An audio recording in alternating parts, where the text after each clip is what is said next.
இந்த பூமியை விண்வெளியின் நீலமுத்து அப்படின்னு சொல்லுவாங்க. அதுக்கு காரணம் என்ன அப்படின்னா, விண்வெளியிலிருந்து இந்த பூமியை பார்க்கும்போது நீலமுத்து போல காட்சியளிக்குமா.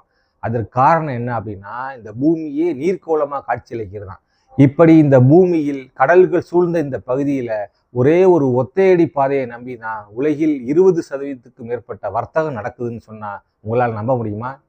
கிபி 1498 துருக்கியர்கள் கான்ஸ்டான்டினோபிளை கைப்பற்றிய பிறகு இந்த ஐரோப்பாவிலிருந்து ஆசியாவிற்கு செல்லக்கூடிய நிலவழியை தடை செஞ்சிட்டாங்க. அதனால ஐரோப்பியர்கள் ஆசியா கண்டத்துக்கு செல்லணும்னா ஆப்பிரிக்காவை சுற்றி தான் செல்லக்கூடிய சூழ்நிலை இருந்துச்சு.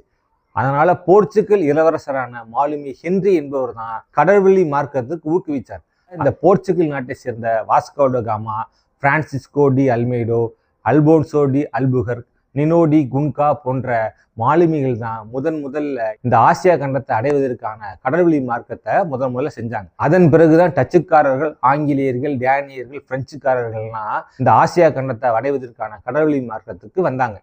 இப்படி இந்த ஆசியா கண்டத்தை அடைவதற்கு தலையை சுற்றி மூக்க தொடரக்கூடிய நிலைமையில தான் அவங்க ஆப்பிரிக்கா கண்டத்தை சுற்றி ஆசியா கண்டத்தை அடைச்சிக்கிட்டாங்க. இப்படி ஆப்பிரிக்கா கண்டத்தை சுற்றி அவங்க பிரயாணம் பண்ணுவதற்கு நேரமும் காலமும் பண விரயம் ஏற்படுவதை கவனிச்ச எகிப்தை சேர்ந்த சூயஸ் என்ற நிறுவனம் இதற்கான மாற்று வழியை தேட ஆரம்பிச்சாங்க.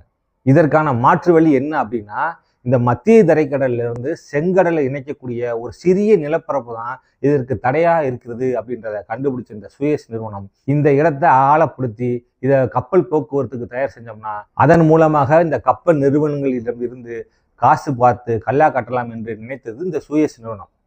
இதற்காக இந்த எகிப்தின் ஆட்சியாளர்களின் அனுமதி பெற்று பிரான்சை சேர்ந்த பொறியாளரான பெர்டினாண்ட் டி லெசிப்ஸ் என்பவரால் இந்த சூயஸ் நிறுவனம் கட்டுவதற்கான வேலைகளை ஆரம்பிச்சாங்க.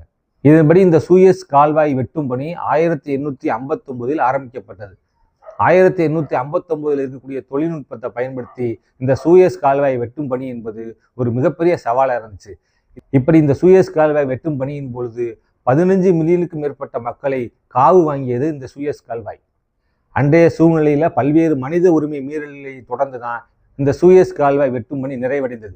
இப்படி பல்வேறு போராட்டத்திற்கு பிறகு இந்த சூயஸ் கால்வாய் வெட்டும் பணி 1869 நிறைவு பெற்றது.